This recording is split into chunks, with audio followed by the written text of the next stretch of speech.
ሺህ ነው የጎደለው ማሬ። እሷ 4 ሚሊዮን አለች፣ አንቺ 3 ሚሊዮን 660 ሺህ ብር ከፍለዋል።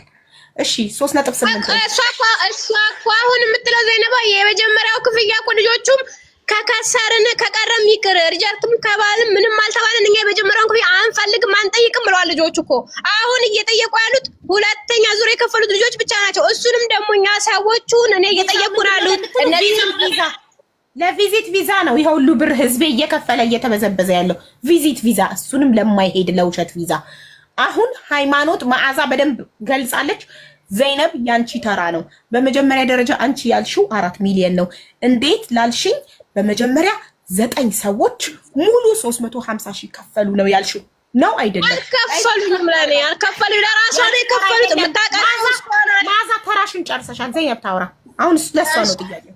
እሺ ዘይነብ አንቺ የመጀመሪያ ቀን የዛሬ ስንት ቀን ስትመጪ እዚህ ቤት የመዘገብኩት አለ ያልሽኝ 9 ሰዎች ሙሉ ከፈሉ 350 ሺህ አይደለ? ከዛም በኋላ 11 ሰዎች ደግሞ $1,000 በዛን ጊዜ ምንዛሬ የዛሬ ስንት ጊዜ ነው?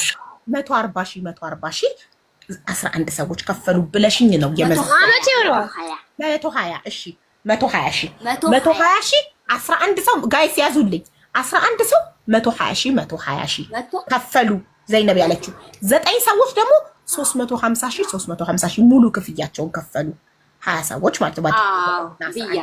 ይሄንን ደምራችሁ ኮሜንት ላይ ጻፉልኝ። አንዴ ልንገራችሁ 9 ሰው 350 ሺህ ስለዚህ 350 ሺህ ይባዛ በ9 ሰው ጻፉትና ከዛ 11 ሰው ደግሞ 120 ሺህ ቶታል ስንት እንደሚመጣ ኮሜንት ላይ ጻፉልኝ።